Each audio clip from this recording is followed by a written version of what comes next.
Vamos a hacer contacto enseguida con el asambleísta Blasco Luna. Él es miembro de la Comisión de Régimen Económico, que ya tiene listo el informe sobre la proforma presupuestaria 2022. ¿Cómo está usted, asambleísta? Primero, dígame si hubo solo informe de mayoría o hubo informe de mayoría y de minoría. ¿Cómo fue la votación? Buenos días, Jimmy. Saludos para usted, para la radio y a través de su medio de comunicación. A los ciudadanos de la provincia del Cañar, somos vecinos con la provincia del Guayas y en la Troncal siempre están pendientes del espacio informativo a nivel del Cañar en general. Y a la vez también permítame expresar mi solidarizarme con las familias de las personas privadas de la libertad que por un mal manejo de la situación carcelaria han perdido sus vidas. Ellos ya estaban pagando una condena, pero lamentablemente por la inoperancia de un gobierno, de un Estado, han tenido que terminar pagando con sus vidas y lo peor de todo, que no hay solución. Mi solidaridad para ellos y a la vez también para quienes están todavía recluidos, pagando su pena, su condena y que están en permanente riesgo. Vaya para ustedes mi solidaridad. En relación a la consulta que usted me realiza, efectivamente soy parte de la Comisión de Régimen Económico y el día viernes pasado debatimos el informe que observa varios temas relacionados a las asignaciones presupuestarias. Fue aprobado con 5 votos de 9 el informe presentado por la comisión. Ahora bien, ¿cuáles son justamente esas observaciones? Entiendo que una de ellas era, por ejemplo, que hay un ajuste, una rebaja en el presupuesto de educación, que no hay un incremento acorde con las cifras establecidas por la misma ley en el presupuesto de salud, hay un ajuste también en el presupuesto de las universidades, hay poca inversión en obra pública. Eso es lo que de afuera conocemos, ¿no? Pero ustedes vieron línea por línea el presupuesto. ¿Cuáles son las observaciones?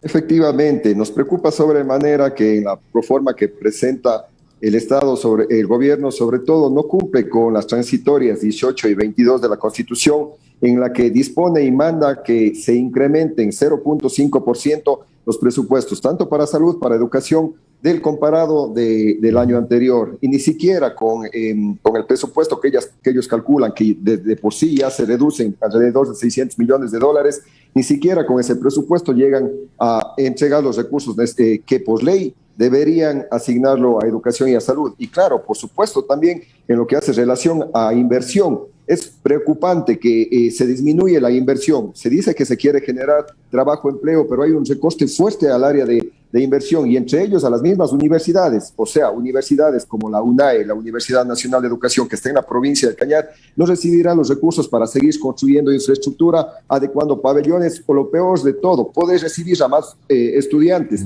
Ellos hablaban de que van a permitir el libre acceso a la universidad, de que los estudiantes podían escoger sus carreras, pero los representantes de las universidades que comparecieron ante la comisión indican que no les asignan los recursos, que existen 200,000 estudiantes que estarían esperando entrar a la universidad, pero ni siquiera van a poder recibir a 30,000 porque no les asignan los recursos y los presupuestos. Eso es lo que observamos de la proforma presupuestaria, que se transparente las cifras, que se cumpla con lo que estipula la Constitución, transitorias 18 y 22, y claro, de esta manera también se pueda atender estas necesidades prioritarias: educación, salud, que también sufre un recorte presupuestario, y por supuesto también lo relacionado a seguridad, que es preocupante el ver que el día de hoy las cárceles no cuentan con un presupuesto para atender igual la problemática que se tiene al día de hoy. Justo eso iba, por ejemplo, en el tema de seguridad. Entiendo que había una partida, no sé si extra presupuestaria, que asignó el gobierno del señor Lasso de más o menos, creo que fueron 70 millones casi de dólares para atender la emergencia.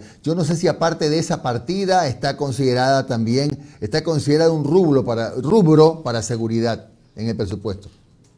Pedimos la comparecencia la semana pasada a los representantes justamente del sistema carcelario para que den cuenta de que si el Estado y el gobierno les han entregado los recursos, pero no comparecieron, discúlpenme el término, no les dio la gana de venir a comparecer y a transparentar las cifras. Y eso es lo que observamos también en la proforma presupuestaria, porque de la información que nosotros hemos revisado, aparentemente para lo que es este año, el 2021, les entregaron 107 millones, pero de eso les entregan ya al final, en los últimos 2 meses, por eso tienen una ejecución apenas de 60 millones de dólares, con lo cual no han podido atender pues, esas necesidades, porque la crisis carcelaria viene ya desde el 2019 de por medio, ahí también hay negligencia, hay inoperancia, y claro, también contradice de lo que programan en el plan anual de inversiones, la proyección 2021-2025, que contradice valores hacia dónde se proyectan en ámbito de seguridad, en ámbito de producción de petróleo, ¿sí? En ámbito de manejo de la economía, en comparación a lo que planifican y proponen para el año 2022. Ejemplo, pedíamos explicación de el incremento salarial. No dicen absolutamente nada. Dentro de la proforma presupuestaria no consta el rubro, lo que contemplaría es el incremento salarial. El actual mandatario en campaña ofreció subir a $500 el salario básico unificado, pero dentro de la proforma presupuestaria más por el contrario, o mantiene o recorta. Entonces, ¿cómo van a incrementar los salarios en el sector público si no hay una asignación que permita cubrir con ese ofrecimiento de campaña y con lo cual también se precarizan las condiciones de vida de la población? Oiga, asambleísta, también entiendo que en la proforma se considera un precio de un poco menos de $60, creo, por barril de petróleo. 57. ¿Cuánto? 57, creo sí. Sí. Está ahora arriba de los 80. No sé si hicieron alguna observación o les parece que es mejor ser prudente en el cálculo y pensar en meses de vacas flacas, ¿no?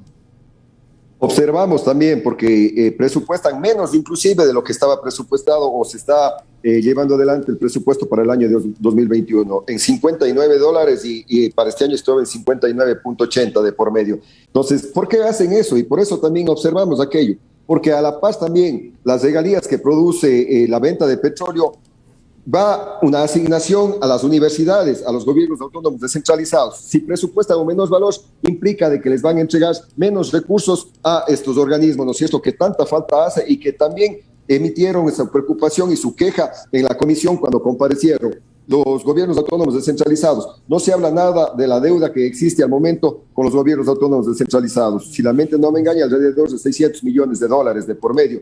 El sector del incentivo jubilar para las personas que quieren pasar sus últimos días junto a su familia, ¿no es cierto?, con ese incentivo jubilar que bordea a los $900 millones y asigna solamente $230 millones. Y dicen, no hay de dónde, no hay cómo. Sí hay cómo. Y ahí también quiero, aprovechando este espacio, hacer una puntualización. El día de ayer debatimos en la Asamblea Nacional el proyecto económico urgente para plantear propuestas, porque se burlan de la ciudadanía.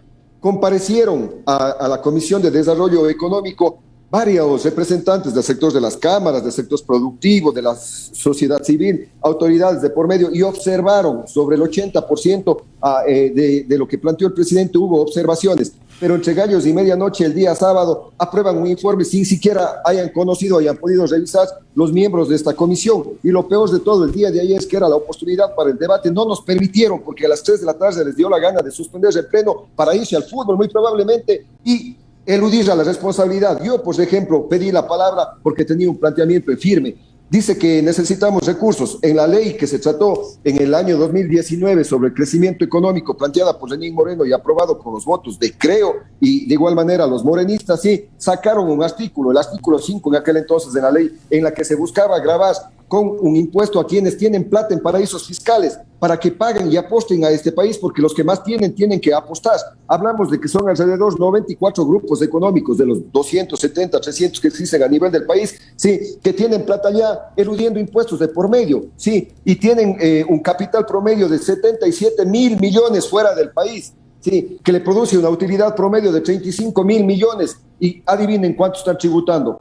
Están tributando apenas 76 millones, o sea, no representa ni el 2.3% de lo que están tributando y que contribuye para el Ecuador, pero a ellos les dio la gana de suspender, no permitirlos el debate y entre gallos y medianoche ir entre panas y querernos meter en definitiva por la puesta de atrás una ley económica sin la posibilidad de que en realidad se solucione la problemática de los ecuatorianos. Eso es lo que observamos nosotros como asambleístas y sobre todo que la Asamblea tiene esa responsabilidad histórica de dar solución a los ecuatorianos, pero de esa manera no podemos construir y seguiremos siendo la Asamblea del 2 y 3% cuando no existe en realidad un verdadero compromiso y se defienda los intereses de los ecuatorianos. Asambleísta, buen día. Omar Jaén le saluda. Gracias por su tiempo, asambleísta. Buenos días.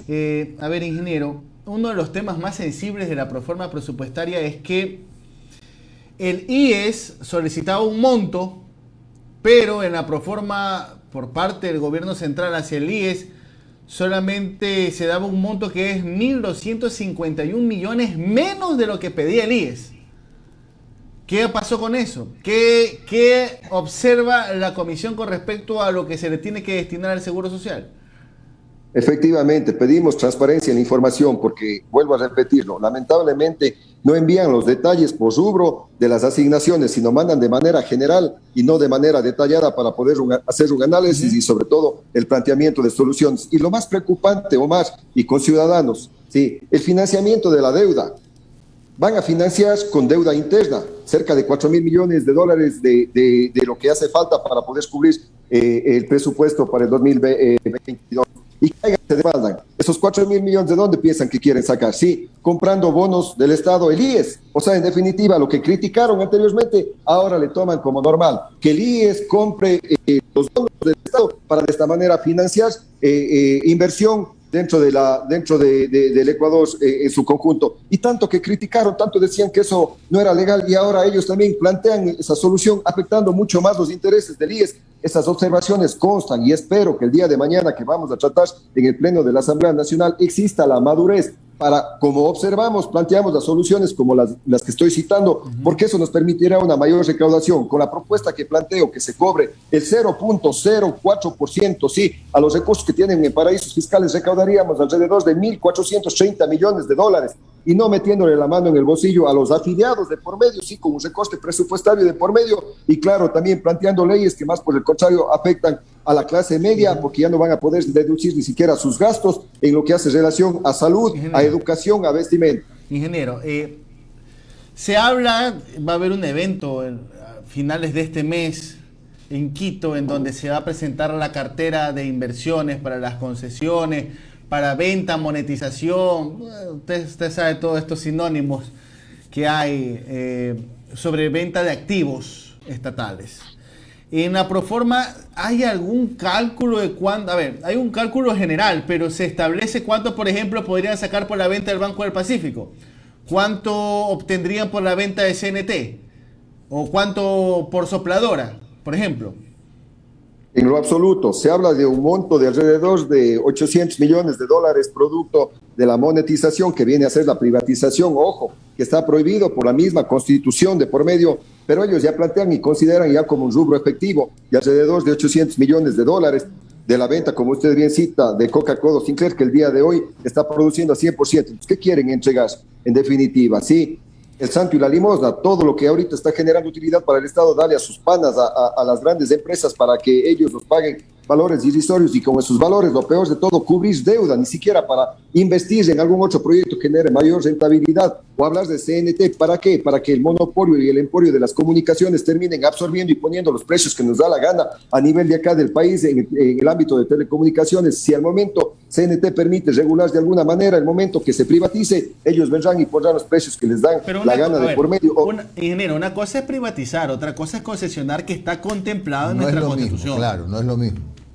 No es lo mismo. Por supuesto, no, a ver, ahí hay una puntualización. Ellos hablan de monetización de por medio. Ellos dicen que de una u otra manera lo que quieren es, a través de la monetización, dar al sector privado, a las transnacionales, ¿no es cierto?, el manejo de la empresa como tal. Pero a la paz es disfrazado, viene a ser, en definitiva, una privatización de por medio del servicio, pues no. Entonces, eso es lo que nosotros observamos por sobre todas las cosas. Pero ya en relación a la pregunta que usted decía, ¿consideran alrededor de 800 millones de dólares para poder cubrirlo si esto, la proforma del 800 en general, porque sí, me general, preocuparía que general. CNT y Banco del Pacífico, más Sopladora y todo, apenas 800 millones no creo, pues, ¿no? Claro. Eso es lo que nosotros pedimos, información de por medio, que sea transparente, ¿no es cierto? Porque ellos hablan de una manera general, pero no dicen cuánto en realidad está evaluado hacia afuera cada una de estas empresas, o por lo menos echar un debate. Asambleísta, tiene usted razón, pero lo que puede ser, al hablar de esos 800 millones, es que por concesionar también se cobra un dinero. A lo mejor digo, se refiere a que en Sopladora y las otras dos instituciones en las que hablaba Omar, eso es lo que tienen que aportar los que quieren ser beneficiarios de la concesión. Capaz que es eso. Por eso pedimos que transparenten la información. Correcto. Responsablemente les hemos dicho, Preséntenos la información porque el proyecto va a ser tratado el día de mañana. Ya. Dirán las observaciones si se aprueba este informe. Y en 10 días el gobierno, si es que actúa responsablemente, debería enviar toda esa información para el análisis y no generar los juicios de valor de por medio, ¿no es cierto? Que no haga lo que pasó con la proforma del 2021. En definitiva, observamos y no tomó en cuenta y más por el contrario, ni siquiera luego envió el informe a la Asamblea para debatirlo en una segunda instancia, como así lo estipula la misma ley orgánica, la función legislativa. Eso es lo que nosotros estamos observando, como digo, no oponernos por oponernos, pero que sí se transparente la información y de esta manera los ecuatorianos podamos, con conocimiento de causa, también tomar decisiones y sobre todo sepamos hacia dónde quiere llevar el país el actual mandatario. Claro, y finalmente, bueno, lo que pasa también, entre otras cosas, asambleísta, es que ustedes pueden hacer 500 observaciones y esas 500 observaciones pueden ser objeto de 1.200 observaciones más en el Pleno. Pero al final de cuentas, eso solo quedan a nivel de casi de exhorto, porque el presidente puede, por siguiente sí, porque es el presidente, decir, bueno, gracias Asamblea, no quiero aceptarte las observaciones, te acepto 4 o 5, lo demás va. Puede ser, ¿no? Efectivamente, sí, el presidente puede vetar y si es que en definitiva no le da interés de poder acoger estas observaciones, que ojo, no son planteadas por los asambleístas, son por los diferentes sectores que a través de la Asamblea Nacional, el primer poder del Estado, ha hecho y ha expresado para que pueda el presidente tomarse en cuenta. Pero si es que ya no lo toma en cuenta, la ley así lo faculta, claro, pues quedará una muestra más de que no es un Ecuador de encuentro, sino de la imposición en definitiva. Finalmente, ingeniero, en la letra chica de la proforma, porque también hay una proyección hasta 2025, ¿hay algún indicio de que se vaya a elevar el IVA? Eso se discutió el día de ayer. Bueno, en la proforma en sí no consta para el 2022 y como digo, también en la programación cuatrianual, que también debe ser conocida por la Asamblea Nacional, no existe un detalle. Ejemplo, en la SEMPLADES envía la planificación cuatrianual indicando de que la proyección de crecimiento de producción del petróleo pasará de 500,000 barriles a 1 millón de barriles en los 4 años. Y oh sorpresa, en la proforma 2022 únicamente contempla un incremento que no llega ni siquiera a los 50,000 barriles adicionales de por medio. Sí, hemos dicho de que hay incongruencia y de que no se puede contrastar esa información de por medio. De igual manera, en la carga impositiva del IVA hemos observado y observaremos por sobre todas las cosas, pero con responsabilidad le digo, la proforma 2022 no indica o no hay indicios de un incremento del IVA, que por lo menos en eso coincidimos, porque no está bien tampoco que se quiera gravar a todos con un impuesto que en definitiva va para el pobre y para el rico, como es el incremento del IVA. Bueno, muchas gracias al asambleísta Blasco Luna por sus comentarios respecto de la proforma presupuestaria que ya pasa al Pleno. Son las 9:54. Muy amable, abrazo. Muy Gracias, bien. Gracias, un buen día.